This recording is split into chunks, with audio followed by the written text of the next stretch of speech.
የኢትዮጵያን ታሪክ ከሚሰንዱ አንጋፋዎች መካከል አንዱ ናቸው። በመጣጥፍም ሆነ በመጽሐፍቶቻቸው የኢትዮጵያን ታሪክ ወደ ኋላ ከተወረወረው ዘመን ጀምሮ ይመለከቱታል። ፕሮፌሰር ላጲሶ ጌታሁን ድሌቦ የኢትዮጵያን ታሪክን በመመርመርና በመተንተን ዘርፍ ከፍ ያለ ስፍራን የያዙ የሀገሪቱ ውድ ምሁር ናቸው። ጥንቅቅ ያለ የታሪክ ተዋጽኦን በጠለቀ የእይታ ግንዛቤ በተለያዩ የሚዲያ አማራጮች ያስረዱ ናቸው። ፕሮፌሰር ላጲሶ ጌታሁን ድሌቦ ግንቦት 12 ቀን 1930 ዓመተ ምህረት በቀድሞ ከንባታና ሀዲያ አውራጃ ኩፋላ ሀበሌ በተባለ ስፍራ ተወለዱ። ከቤተሰቦቻቸው የወረሱት የኢትዮጵያዊነት ፍቅርና ጥልቅ ስሜት ለወደፊቱ የህይወት ጎዳናቸው መሰረት ሆኖ መንገዳቸውን ጠርጓል። ወጣትነታቸውን ወጣኒነታቸውን በአገራቸው ላይ በምርምር የደከሙለት ነው። ፕሮፌሰሩ የመጀመሪያ ደረጃ ትምህርታቸውን በቢቾ ሆሳና ሚሽን ትምህርት ቤትና በተለያዩ የመንግስት ትምህርት ቤት ከተከታተሉ በኋላ የአዳማው አጼ ገላውዲዮስ ሁለተኛ ደረጃ ትምህርት ቤትና ባይብል አካዳሚ ገብተው ዕውቀትን አቅንተዋል። ከዚያም ወደ አሜሪካ ተጉዘው ከፍተኛ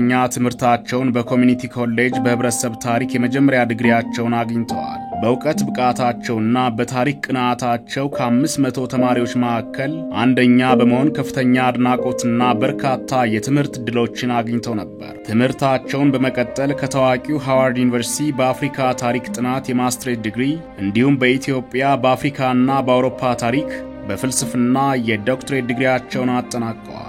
በቨርጂኒያ ዩኒየን ዩኒቨርሲቲ ለ2 ዓመታት ያህል በማስተማር ላይ ያሉ የፕሮፌሰርነት ማዕረግ ተሰጥቷቸዋል።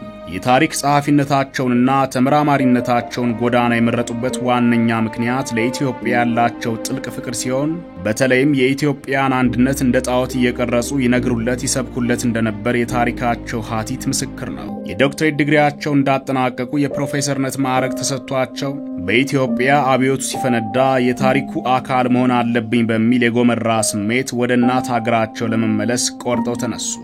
ኢትዮጵያ እንደተመለሱም በሀገራቸው ታሪክ ላይ የተመሰረተ የምርምርና የማስተማር ስራቸውን በታሪክ አንብሮት ቀጠሉ። ስራዎቻቸው በኢትዮጵያ የፖለቲካ የኢኮኖሚና የማህበራዊ ታሪክ ላይ ያተኮሩ ከመሆናቸውም ባሻገር የራሳቸው በሆነ የታሪክ ነገራ ዘይቤ ስኩል ኦፍ ቶት በመፍጠር ይታወቃል። ከአበይት ስራዎቻቸው መካከል የኢትዮጵያ የገባር ስርዓትና ጅምር ካፒታሊዝም፣ የኢትዮጵያ ረጅም የህዝብና የመንግስት ታሪክ፣ የኢትዮጵያዊነት ታሪካዊ መሰረቶችና መሳሪያዎች፣ የኢትዮጵያ የመከራ ስርዓትና የኤርትራ ጥያቄ እና አጭር የጌዲዮ ህዝብ ታሪክ በዋናነት ይጠቀሳል። በምርምር ስራቸው ጥራትና በታሪክ ትንተና ብቃት በፈጠሩት ልዩ የታሪክ ፍልስፍና ነው ስኩል ኦፍ ቶት የሚል ማዕረግ በተማሪዎቻቸው ዘንድም የሚሰጣቸው።